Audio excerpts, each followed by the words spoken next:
Hi hello friends, ನಮಸ್ಕಾರ. ನೀವು ನೋಡ್ತಾ ಇರೋದು ದಿವ್ಯಗೌಡ ಯೂಟ್ಯೂಬ್ ಚಾನಲ್. ಇವತ್ತು ಗುರುವಾರ ವಾರ ಮಾಡಬೇಕಿತ್ತು, ಬಟ್ ವಾರ ಮಾಡೋದಕ್ಕಾಗಲಿಲ್ಲ, ಟೈಮ್ ಆಗಿಬಿಡ್ತು. ನಾಷ್ಟ ಎಲ್ಲ ಮಾಡೋಷ್ಟೊತ್ತಿಗೆ ಇವತ್ತು ಸಿಕ್ಕಾಪಟ್ಟೆ ಟೆನ್ಷನಲ್ಲೆಲ್ಲ ಅಡುಗೆ ಸ್ಟಾರ್ಟ್ ಮಾಡಿ ಗಡಿಬಿಡಿ ಮಾಡ್ಕೊಂಡು ಸಿಕ್ಕಾಪಟ್ಟೆ ಅಂಟ್ಕೊಬಿಟ್ಟಿದ್ದೆ ಅಡುಗೆ ಮನೆಯ. ಸೊ ಅಡುಗೆ ಮನೆಯೆಲ್ಲ ಕ್ಲೀನ್ ಮಾಡಿ ಈಗ ಪಾತ್ರೆ ಎಲ್ಲ ತೊಳೆದಿಟ್ಟೆ. ನಾಷ್ಟನ್ನು ಕೂಡ ಮಾಡಿದ್ದೀವಿ. ನಾನು ನಾಷ್ಟ ಮಾಡಿದೆ, ಕಾವ್ಯನೂ ಕೂಡ ಹುಡುಗರಿಗೆಲ್ಲ ತಿನ್ನಿಸ್ಕೊಂಡು ಮಾಡಿದ್ದಾಯ್ತು ಎಲ್ಲರೂ. ಈಗ ಹುಡುಗರನ್ನ ಕೆಳಗಡೆ ಕರ್ಕೊಂಡೋಗಿದ್ದಾಳೆ. ನಾನು ನೆಲ ಒರೆಸ್ಕೋಬೇಕು. ಇಲ್ಲಿ ನೋಡ್ತಾ ಇರ್ಬೋದು, ಎತ್ತಿದ್ದೀನಿ ನೆಲ ಒರೆಸೋದಕ್ಕೆ ಅಂತ ಅಂದ್ಬಿಟ್ಟು. ಅವ್ರು ಬರೋಷ್ಟೊತ್ತಿಗೆ ನೆಲ ಒರೆಸ್ಕೋತೀನಿ. ಇಲ್ಲಿದ್ದರೆ ಒಡ್ಡಾಡ್ತಾನೆ ಇರ್ತಾರೆ, ಮತ್ತು ಅಳ್ತಾ ಇರ್ತಾರೆ. ಸೊ ಅದಕ್ಕೆ ಮನ್ಸಿದ್ರ ಮೇಲೆ ನಾನೆಲ್ಲ ರೆಡಿ ಮಾಡೋಷ್ಟೊತ್ತಿಗೆ ಮತ್ತೆ ಎದ್ದು ಬಿಡ್ತಾರೆ. ಅದಕ್ಕೋಸ್ಕರ ಕೆಳಗಡೆ ಹೋಗಿದ್ದಾರೆ. ಅವ್ರ ಮೇಲ್ಗಡೆ ಬರೋಷ್ಟೊತ್ತಿಗೆ ನಾನು ಒರೆಸ್ಕೊಬಿಡ್ತೀನಿ. ಗೀಸರ್ ಸ್ವಿಚ್ ಆನ್ ಮಾಡಿಬಿಟ್ಟು ಹಾಗೆ ಅವ್ರಿಗೂ ಸ್ನಾನ ಎಲ್ಲ ಮಾಡಿಸೋಣ ಅಂತ ಮರ್ತ್ಕೊಬಿಡ್ತೀನಿ. ನಾನೇ ಮಾಡೋದಿಲ್ಲ. ಆಮೇಲೆ ನೆಲ ಒರೆಸಾದ್ಮೇಲೆ ಮತ್ತೆ ಕೂತ್ಕೋಬೇಕಾಗುತ್ತೆ ಇನ್ನೊಂದು ಸ್ವಲ್ಪ ಹೊತ್ತು. ಸೊ ನೆಲ ಎಲ್ಲ ಒರೆಸ್ಬಿಟ್ಟು ನಾನು ಕೂಡ ಫ್ರೆಶ್ ಆಗಿ ದೇವ್ರ ಪೂಜೆ ಮಾಡಿಬಿಡ್ತೀನಿ. ಇವತ್ತು ಖಾರ ಪೊಂಗಲ್ ಮತ್ತು ಸಿಹಿ ಪೊಂಗಲ್ ಮಾಡಿದೆ. ಅಮ್ಮವರು ಎಲ್ಲ ಹೊರಟಿದ್ದಾರೆ. ಇವತ್ತಿನ ದಿನ ಹೇಗಿರುತ್ತೆ ಅಂತ ತೋರಿಸ್ತೀನಿ. ಇವತ್ತು ಸ್ವಲ್ಪ ಹೊರಗಡೆ ಕೂಡ ಹೋಗೋದಿದೆ. ಎಲ್ಲಿಗೆ ಹೋಗ್ತೀನಿ, ಹೋಗ್ತೀನಿ, ಏನು ಮಾಡ್ತೀನಿ, ಫುಲ್ ದಿನದ ವ್ಲಾಗ್ ಇಲ್ದಿರಲ್ಲಿರುತ್ತೆ. ಪ್ಲೀಸ್ ಲೈಕ್ ಮಾಡಿ, ಶೇರ್ ಮಾಡಿ, ಕಮೆಂಟ್ ಮಾಡಿ. ಇನ್ಮೇಲೆ ಡೈಲಿ ವ್ಲಾಗ್ಸ್ನ ಮಾಡೋದಕ್ಕೆ ಟ್ರೈ ಮಾಡ್ತೀನಿ. ಸೊ ನನ್ನ ಕೈಲಿ ಎಷ್ಟಾಗುತ್ತೆ ಅಷ್ಟು ನಾನು ಏನು ಮಾಡ್ತೀನಿ ಅದನ್ನ ತೋರಿಸೋದಕ್ಕೆ ಟ್ರೈ ಮಾಡ್ತೀನಿ. ಪ್ಲೀಸ್ ಇಷ್ಟ ಆದರೆ ಲೈಕ್ ಮಾಡಿ, ಶೇರ್ ಮಾಡಿ, ಕಮೆಂಟ್ ಮಾಡಿ. ಹಾಗೆ ಇನ್ನೊಂದಷ್ಟು ಜನಕ್ಕೆ ಶೇರ್ ಕೂಡ ಮಾಡಿ. ಎಲ್ಲರೂ ನೋಡಿ, ಲೈಕ್ ಮಾಡಲಿ, ಶೇರ್ ಮಾಡಲಿ.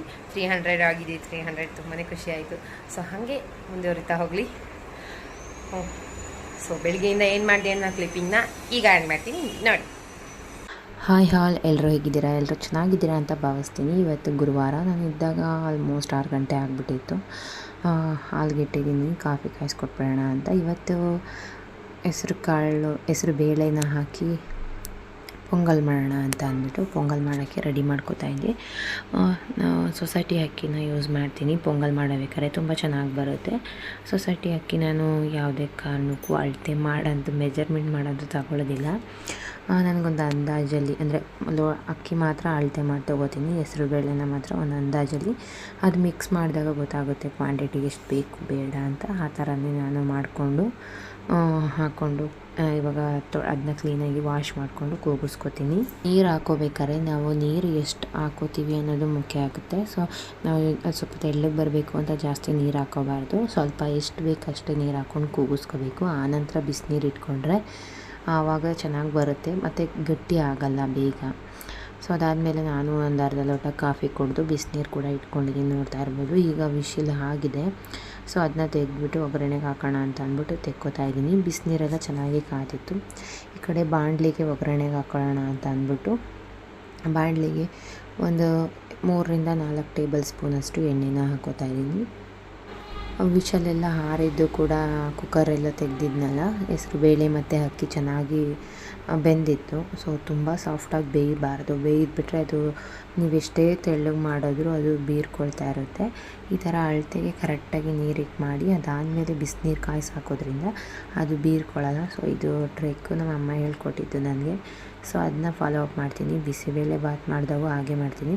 ಬಟ್ ನಾನು ಫಸ್ಟ್ ಮಾಡ್ತಿದ್ದಿದ್ದೇನು ಅಂದರೆ ತೆಳ್ಳಗಾಗಬೇಕಲ್ಲ ಅಂತ ಸ್ವಲ್ಪ ಜಾಸ್ತಿ ನೀರು ಇಟ್ಬಿಟ್ಟು ಒಂದೇ ಸಲ ಕೂಗಿಸ್ಬಿಡ್ತಿದ್ದೆ. ಬಿಸಿಬೇಳೆ ಬಾತ್ಗಾಗಿರ್ಬೋದು, ಈ ಥರ ಪೊಂಗಲ್ ಮಾಡಬೇಕಾದ್ರೆ. ಆವಾಗೆಲ್ಲ ಏನಾಗೋದು ಅಂದರೆ ಆವಾಗ ತಿನ್ನೋಕೆ ಚೆನ್ನಾಗಿರ್ತಿತ್ತು. ಆದರೆ ಮಧ್ಯಾಹ್ನ ಏನಾದ್ರು ಸ್ವಲ್ಪ ಮಿಕ್ತು ಅಂತಂದರೆ ಒಂಥರ ಕೇಸರಿ ಭಾತ ಗಟ್ಟಿಗಾದಾಗ ಆಗುತ್ತಲ್ಲ, ಆ ಥರ ಕೇಕ್ ಥರ ಆಗಿಬಿಡ್ತಿತ್ತು. ಈ ಥರ ಮಾಡೋದ್ರಿಂದ ಆದಷ್ಟು ಬೇಗ ಗಟ್ಟಿ ಆಗಲ್ಲ. ಸೊ ಹಾಗಾಗಿ ಬಿಸಿನೀರು ಇಟ್ಕೊಂಡು ಅದನ್ನ ಬಿಸಿನೀರು ಹಾಕ್ಕೊಂಡು ರುಚಿಗೆ ತಕ್ಕಷ್ಟು ಉಪ್ಪು ಹಾಕ್ಕೊಂಡಿದ್ದೀನಿ. ಈಗ ಬಾಣಲಿಗೆ ಜೀರಿಗೆ, ಮೆಣಸು ಮತ್ತು ಗೋಡಂಬಿನ ಹಾಕ್ಕೊಂಡಿದ್ದೀನಿ. 1 ಸ್ಪೂನಷ್ಟು ಮೆಣಸು, 1 ಸ್ಪೂನಷ್ಟು ಜೀರಿಗೆ, ಅರ್ಧ ಸ್ಪೂನಷ್ಟು ಮೆಣಸು, ಒಂದು 10 ರಿಂದ 12 ಗೋಡಂಬಿನ ಹಾಕ್ಕೊಂಡು ಹುರ್ಕೋತಾ ಇದ್ದೀನಿ. ಸಣ್ಣ ಉರಿನೇ ಮಾಡಿಕೊಂಡು ಹುರ್ಕೋಬೇಕು. ನಾನು ಸ್ಟೀಲ್ದು ಕಡಾಯಿ ಇಕ್ಕಿರೋದ್ರಿಂದ ಸೊ ಸೀದೋಗುತ್ತೆ ಬೇಗನೆ, ಅದಕ್ಕೆ ಸಣ್ಣ ಉರಿಲಿ ಮಾಡಿಕೊಂಡು ಹುರ್ಕೋತಾ ಇದ್ದೀನಿ. ಈ ಕಡೆ ಆವಾಗಲೇ ಹೇಳ್ದಂಗೆ ಸ್ವಲ್ಪ ನೀರು ಹಾಕ್ಕೊಂಡು ರುಚಿಗೆ ತಕ್ಕಷ್ಟು ಉಪ್ಪನ್ನು ಕೂಡ ಹಾಕ್ಕೊಂಡು ಮಿಕ್ಸ್ ಮಾಡಿ ಇಟ್ಕೊಂಡಿದ್ದೀನಿ. ಅದು ಸಣ್ಣ ಉರಿ ಮಾಡ್ಕೊಂಡು ಅದನ್ನು ಬೇಯಿಸ್ಕೊತಾ ಇರಬೇಕು. ಪಕ್ಕದಲ್ಲಿ ಈಗ ಅದಕ್ಕೆ ಬೆಳ್ಳುಳ್ಳಿ ಮತ್ತು ಶುಂಠಿ, ಕರ್ಬೇವಿನ ಸೊಪ್ಪು, ಹಸಿಮೆಣ್ಸಿನ್ಕಾಯಿ ಹಾಕ್ಕೊಂಡಿದ್ದೀನಿ. ಶುಂಠಿನೂ ಮತ್ತು ಹಸಿಮೆಣ್ಸಿನ್ಕಾಯಿನೂ ಶುಂಠಿನೂ ಮತ್ತು ಬೆಳ್ಳುಳ್ಳಿನೂ ಜಜ್ಜಿ ಹಾಕ್ಕೊಂಡಿದ್ದೀನಿ.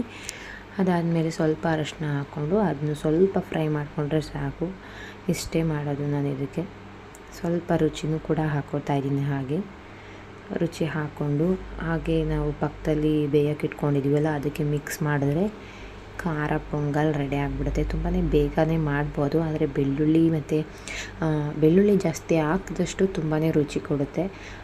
ಮಕ್ಕಳಿಗೆಲ್ಲ ಹೊಟ್ಟೆನೇ ಹಸಿತಾ ಇಲ್ಲ, ನನ್ನ ಮಕ್ಕಳು ಊಟನೇ ಮಾಡ್ತಾಯಿಲ್ಲ ಅಂತ ಅಂದಾಗ ಈ ಥರ ಮಾಡಿಕೊಟ್ರೆ ಒಳ್ಳೆಯದು ಅಂತ ಹೇಳ್ತಾರೆ. ಖಾರ ಪೊಂಗಲ್ ಅಂದರೆ ಶುಂಠಿ ಮತ್ತು ಬೆಳ್ಳುಳ್ಳಿ ಮಕ್ಳಿಗೆ ಕೊಟ್ಟಷ್ಟು ಜಾಸ್ತಿ ಅವ್ರಿಗೆ ಹಸುವಾಗುತ್ತಂತೆ.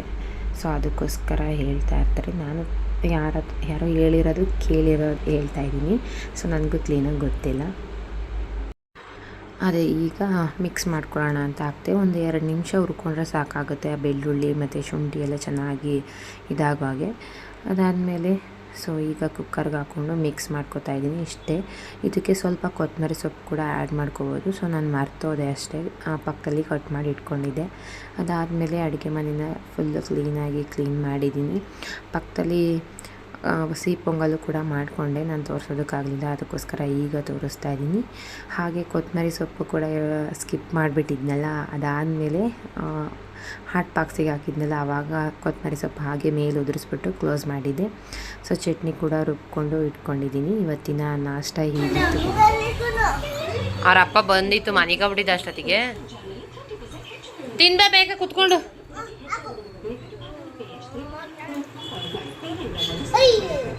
ಚೆಲ್ ಬಿಡ್ತೀಯ ಚಂದು, ಲೋಟ ಅಲ್ಲಿ ಇಟ್ಕೊಳಕ್ಕಾಗುತ್ತಾ? ಕುಡ್ದ್ಬಿಟ್ಟು ಇಟ್ಬಿಟ್ಟು ಹೋಗು, ನಾನು ಬೇಕು ಅಂದರೆ ಕೊಡ್ತೀನಿ.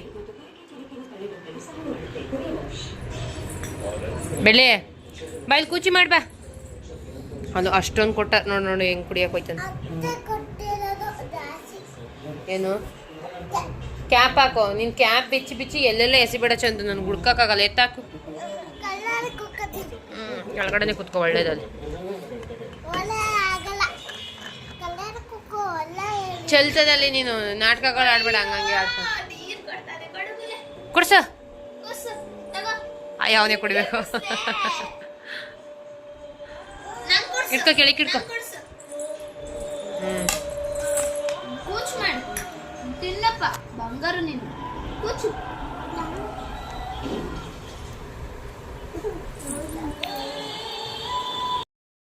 ಬೆಳಿಗ್ಗೆ ಗಡಿಬಿಡಿಲಿ ವಾರ ಮಾಡ್ಕೊಳ್ಳೋದಕ್ಕಾಗಲಿಲ್ಲ. ಈಗ ಫ್ರೆಶ್ ಅಪ್ ಆಗಿ ವಾರ ಎಲ್ಲ ಮುಗಿಸ್ಕೊಂಡೆ. ಪೂಜೆ ಎಲ್ಲ ಮಾಡಿದ್ಮೇಲೆ ನೆನ್ನೆ ಮಾಡಿರೋಂಥ ಹಾಲು ಖೀರು ಕೂಡ ಸ್ವಲ್ಪ ಇತ್ತು. 3 ಜನನೂ ಹಾಕ್ಕೊಂಡು ತಿಂತಾಯಿದ್ದೀವಿ. ಈಗ ಎತ್ತಿನ ಚಂದು ತಿಂಕ ಕೂತ್ಕೊಂಡು.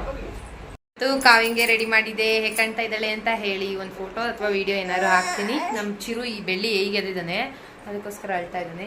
3 ಗಂಟೆ ಆಗಿದೆ, ಈಗ ಊಟ ಮಾಡಬೇಕು. ವೀಡಿಯೋಸು ಫೋಟೋಸು ಇಷ್ಟು ತನಕ ತೆಗೆದಿದ್ದಾಯಿತು. ಸೊ ಇದು ನನ್ನ ರಿಸೆಪ್ಷನ್ ಸ್ಯಾರಿ, ಅದನ್ನು ವೇರ್ ಮಾಡಿಸಿದ್ದೀನಿ. ಅಂದರೆ ಬ್ಲೌಸು ಯಾವುದು ಸ್ಟಿಚ್ ಅಂದರೆ ಅವಾಗ ಸಣ್ಣ ಇದ್ನಲ್ಲ, ಸೊ ಅದಕ್ಕೋಸ್ಕರ ಈಗ ಅವಳಿಗೆ ಫಿಟ್ಟಿಂಗ್ ಕರೆಕ್ಟಾಗಿ ಇದೆ, ಅದಕ್ಕೋಸ್ಕರ ಈ ಸೈಡ್ ಹಾಕಿದ್ದೀನಿ. ನನಗಂತೂ ಈ ಥರ ರೆಡಿ ಮಾಡೋದು, ಸೀರೆ ಉಡ್ಸೋದು, ಜಡೆ ಹಾಕೋದು ತುಂಬಾ ಅಂದರೆ ತುಂಬಾ ಇಷ್ಟ. ಸೊ ಅದಕ್ಕೋಸ್ಕರ ಕಾವಿಂಗು ಕೂಡ ರೆಡಿ ಮಾಡಿದ್ದೀನಿ. ತುಂಬಾ ಚೆನ್ನಾಗಿ ಕಾಣಿಸ್ತಾ ಇದ್ಲು. ಹೇಗೆ ಕಾಣಿಸ್ತಾ ಇದ್ದಾಳೆ ಅಂತ ಕಮೆಂಟ್ ಮಾಡಿ ತಿಳಿಸಿ. ಸೊ ನಮ್ಮ ಚಿನ್ನಿ ಬಂದಾಗ ನಮ್ಮ ಚಿನ್ನಿಗೂ ಕೂಡ ಮಾಡಿದ್ದೆ ಆವಾಗ. ಇವಾಗ ಕಾವಿಂಗೆ ಮಾಡಿರೋದು. ನನಗಂತೂ ತುಂಬಾ ಇಷ್ಟ ಮೇಕಪ್ಪು ಮಾಡೋದು, ಮಾಡಿಸ್ಕೊಳ್ಳೋದೆಲ್ಲ. Thank you. ಯಾರು ನೀನಾ ಅವನಾ? ದೇವ್ರು.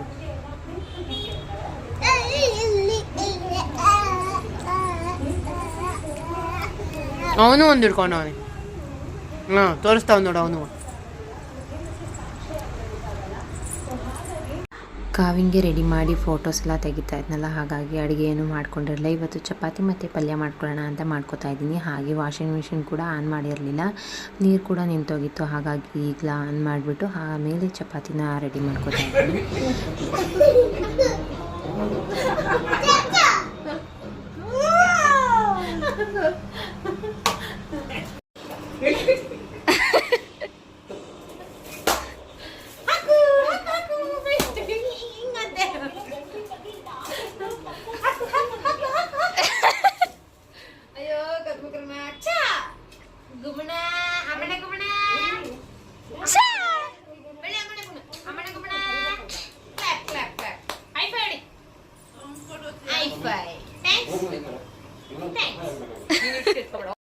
ಅದಾದಮೇಲೆ ನನ್ನ ತಮ್ಮ ಕೂಡ ಬಂದಿದ್ದ. ಸೊ ಅವನಿಗೂ ಸ್ವಲ್ಪ ಹೆಸರು ಬೇಳೆನ ಕೊಟ್ಟೆ.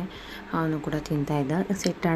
ಸೆಟ್ ಆಡೋಣ ಅಂತ ಕಾವ್ಯ ಹೇಳ್ತಾಯಿದ್ಲು. ಸೊ ಅದಕ್ಕೋಸ್ಕರ ಸೆಟ್ಟಿಗೆ ಎಲ್ಲ ಪ್ರಿಪ್ರೇಷನ್ನ ಮಾಡ್ಕೋತಾ ಇದ್ದಾರೆ, ಬರ್ಕೊಂಡು ಇಟ್ಕೋತಾಯಿದ್ರು. ನಾನು ಅಡುಗೆ ಏನೂ ಮಾಡಿರಲಿಲ್ವಲ್ಲ, ಮಧ್ಯಾಹ್ನ ಮಾಡಿದರೆ ನಾನು ಕೂತ್ಕೊಂಡು ಆಡ್ಬೋದಿತ್ತು. ಬಟ್ ಆಗಲಿಲ್ಲ. ಅವರು ಆಡೋಣ ಅಂತ ಅಂದ್ಬಿಟ್ಟು ಎಲ್ಲ ರೆಡಿ ಮಾಡ್ಕೋತಾಯಿದ್ರು. ಅದಾದಮೇಲೆ ಇವಾಗ ಹೆಸ್ರು ಕಾಳು ಪಲ್ಯ ಮಾಡೋಣ ಅಂತ ಅಂದ್ಬಿಟ್ಟು, ಸೊ ನಾನು ಇದೊಂದು ಸಲ ತೋರಿಸಿದ್ದೀನಿ ಅನಿಸುತ್ತೆ. ಹೆಸ್ರು ಕಾಳು ಮತ್ತು ಮಿಕ್ಸ್ ತರಕಾರಿ ಹಾಕಿದ್ದೀನಿ. ಯಾವ ಥರ ತರಕಾರಿ ಬೇಕಾದರೂ ಹಾಕ್ಕೋಬೋದು. ಈರುಳ್ಳಿ ಮತ್ತು ಟೊಮೊಟೊ ಹಣ್ಣು ಹಾಕ್ಕೊಂಡು ಸ್ವಲ್ಪ ಎಣ್ಣೆ ಬಿಟ್ಕೊಂಡು ಕೂಗಿಸ್ಕೊಂಡಿದ್ದೀನಿ. ಅದಾದಮೇಲೆ ಬಾಣಲಿಗೆ ಹಾಕ್ಕೊಂಡು ರುಚಿಗೆ ತಕ್ಕಷ್ಟು ಉಪ್ಪನ್ನ ಹಾಕಿ ಸ್ವಲ್ಪ ನೀರು ಹಾಕಿದ್ದೀನಿ. ಅದಾದಮೇಲೆ 1 ಸ್ಪೂನಷ್ಟು ಸಾಂಬಾರು ಪೌಡರ್ನ ಹಾಕ್ಕೋತಾ ಇದ್ದೀನಿ. ಅದಾದಮೇಲೆ ಗರಂ ಮಸಾಲನೂ ಕೂಡ 1 ಸ್ಪೂನಷ್ಟನ್ನ ಹಾಕ್ಕೊಂಡಿದ್ದೀನಿ.